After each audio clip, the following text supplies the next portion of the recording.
Welcome to another video.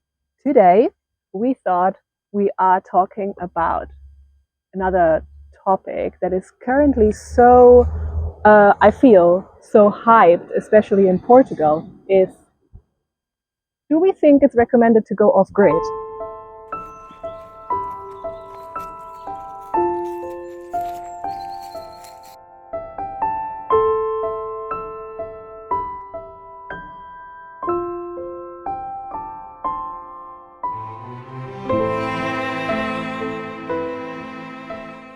What do we think about off-grid?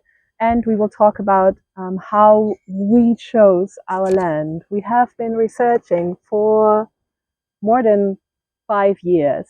Not like 5 years every day, but we have been looking into properties actually longer, way before our first son was born. We have been always playing with the idea, what if we would buy a land, a house, a bed and breakfast, what could we do?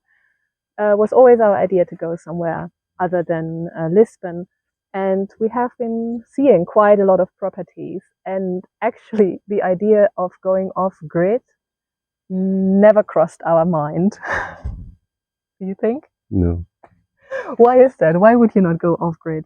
Like totally off grid? Yeah. Like buying a rustic land in Portugal. I mean, I don't like the idea that being very far from everything. I think it should be practical, right? Okay, but you can find a rustic land near a city. You know what I'm thinking about first is, would you like to go through the legal hassle of trying to legalize a rustic land for a habitation license? I mean, that's like 50-50. And you never know if it's possible or not in the end. You need to research very well. And then do you want to have the trouble? You know, it's Portugal. It's going to take long time. More long than you expect. It can be depending totally on the person who is working on your case, I would say. Also, I think it's all how much you want to spend. The conselho, how you say, like the region you are going for. Like, I would say if you find a super cheap land where it doesn't hurt you to invest and then you just see if it works, go for it.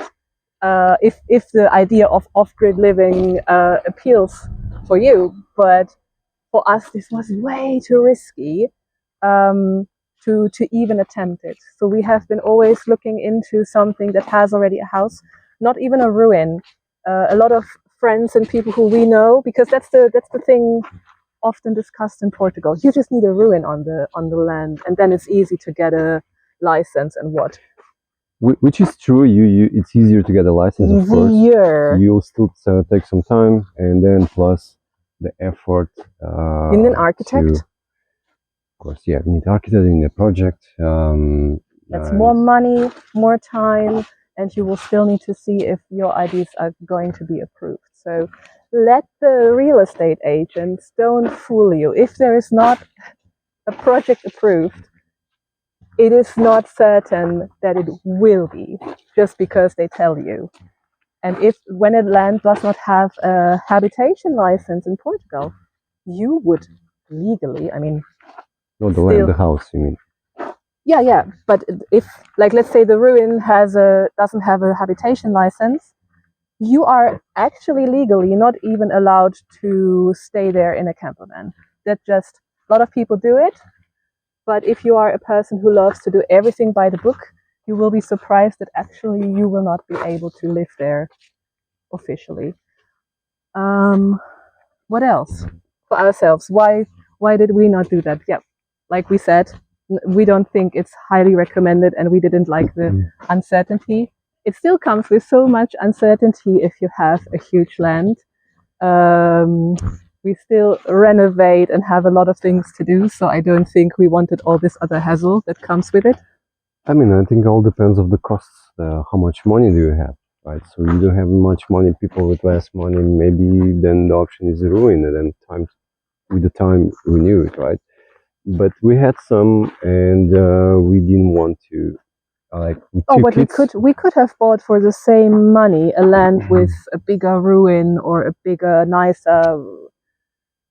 But No, with 2 kids, I don't want to do. I think I have work enough with 2 kids and then extra work. No, we wanted to move into a house, even if we have now some issues with dampness or humidity. At least we do have a house. We have a bed. Yeah, we have a little bit of room exactly. when it's raining to play and to stay inside. And we sit in front of the oven in the night and all that. So yeah, I think we want to have a more easy life, right? yeah. And older we get, I think easier we want to have the life. We're not old. Laziest we get. So, and the other thing also, it's also important if you want to go very much off grid, you need to think about several things. How off grid you want to go, how far away you want to go from everything and from everybody. You know, people that just go very, very far away, just somewhere inside of the or you interior need in an the land. off-road to even access the land, and then No, but getting in, getting out. besides that, it's just like we have our village. Like I want to say city is not a city, it's a village, but the But it village has has everything. Yeah. So we have 5 minutes drive by car, and then we have a supermarket. We have, which is very important, drugstore. So everything that you need for construction, it's there. Fuel station, a restaurant that is quite nice. Yeah. So just think about, imagine that you cooking something and you're missing an ingredient, and you know, making a half an hour drive or 5 minutes drive is a big difference to continue cooking. Or for the same for the construction. Like today, I had to buy specific size nails because I had this project to continue doing, and if I don't have, I need to stop, right, and trying to do something else. But then I just do 5 minutes drive and I have what I need, and I just continue doing. So I save some time. And if you go too much off grid, this could be a problem. But I'm also thinking about safety. So what I really, really do love, we are here on a national road directly, even though you cannot see our house from the road. We still have a small entry way that leads down to our land, so we feel quite exclusive. But we are just in front of a national road. So if we need to evacuate in a case of fire, if we have any kind of emergency to rush the kids to a hospital, or the firefighters or the ambulance need to come here, you never know. It is super, super easy to get here and to get to a hospital or wherever you need to go. We have the highway just on the other side of the hill, even though it doesn't bother us. So that is super, super convenient. So this is the entrance area we have been talking about. So this there is the national road that is just passing in front of our house. But getting down, it's like a little bit going down. There's already our parking. And just down from there, then there you see our village. And let me show you the highway.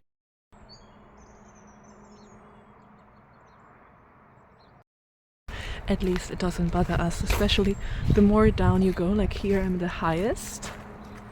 There's our house.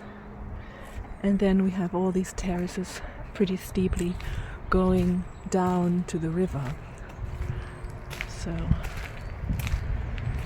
now you hear a truck passing on the main road there, but it's totally fine, especially now the fee for the highway was cancelled this year, so we will have even less traffic. And then we have a second entrance to drive down here to the house and to drive down to the land with a 4x4.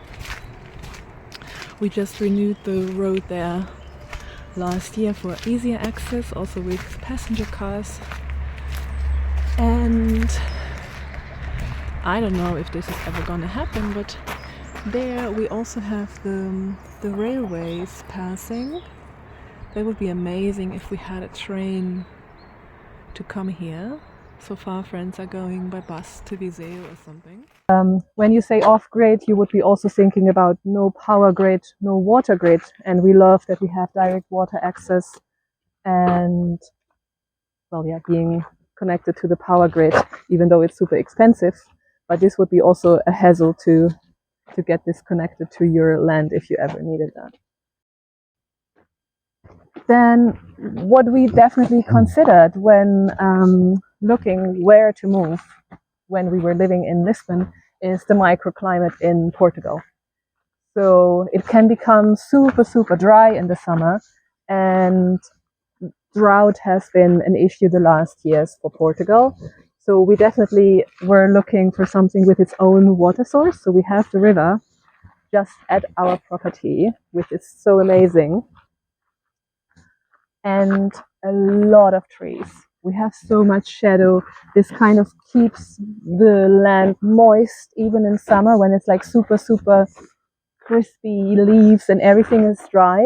You still feel here it's so much nicer than 200 meters down the road where you don't have any trees and nothing, and it just burns down on the land and you have 40 degrees already by May. Yeah. So we are between the city of Guarda and Viseu. This is one of the most coldest regions in Portugal in winter, but I need to tell is the most green region in Portugal. One of the most green region in Portugal.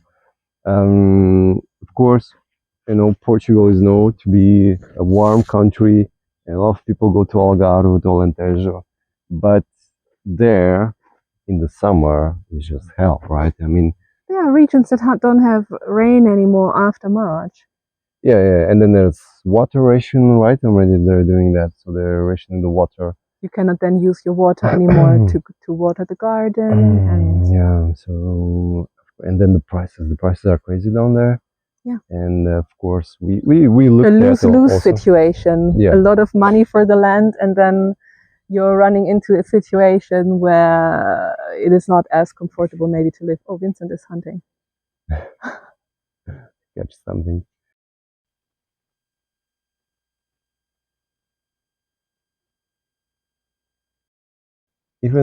Even for to raise something, right? I mean, to plant, this climate is better than, for example, the south of Portugal because you need to use a lot of water or have a good water source to be able to plant and to sustain your plants with water.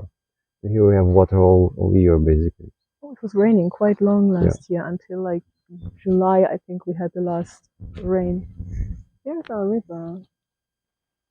We walk like 3 minutes down to our river. We are taking baths in the summer.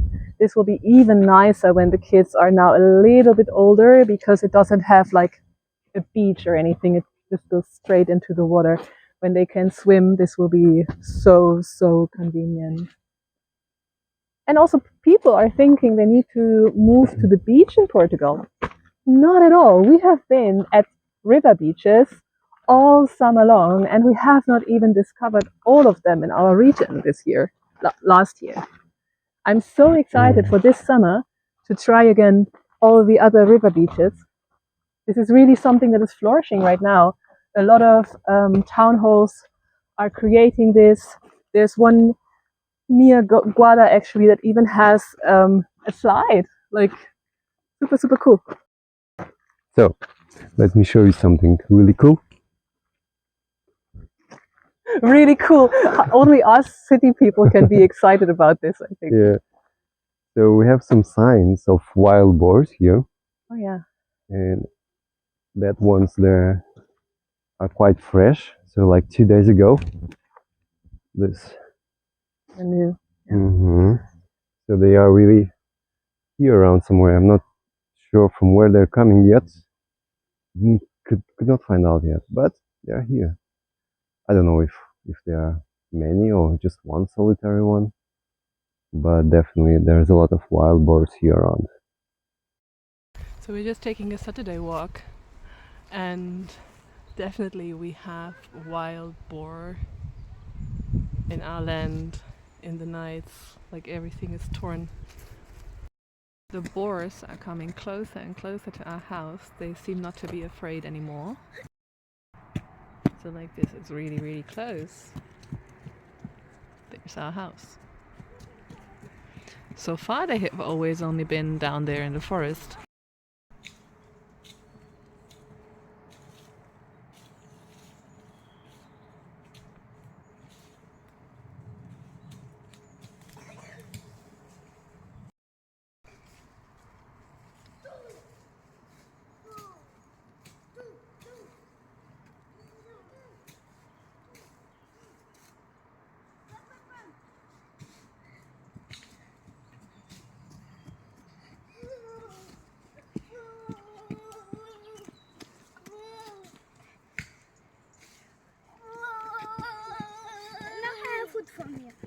Ein Foto?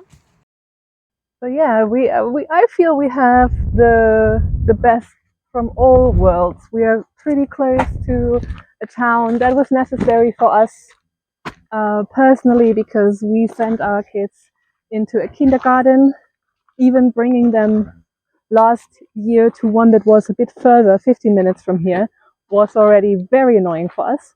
So in the long run, we really love that the village here is really close and the kids can go there. And for all other amenities, we do love to live here in the forest, but we also do love that we can just sit in the car and have a big city 30 minutes away from here where we could go to the cinema, where we could go to the theater, where we could really do amazing things. So yeah, that is somehow the best of all worlds. And we have wildlife, we have birds, we have boars. I don't know what else that we are not aware of because we are not out here in the night. Mhm. Vincent could tell us. Yeah, there's only one downgrade, which I can tell you. It's if you want to rebuild something, either you do it yourself or you need to contract somebody. And in these areas, more interior areas, it's very difficult to find workers in general and especially good workers. So Trustworthy. exactly, trustworthy, and that's a big problem here. I think in interior, there's not enough people to work. But this has been a problem also already in Lisbon because there you have a higher demand. You might have more people, but you also have a higher demand. Yeah, but in Lisbon you find somebody. Yeah. Good, bad, doesn't matter. Here you don't find anybody. So that's the difference, right? Yeah. But it is a general, I would say it's a general problem in Portugal to find good workers. Good workers, yeah, that's for sure. How often do you have people where the workers don't show up, don't finish? Yeah, that's normal.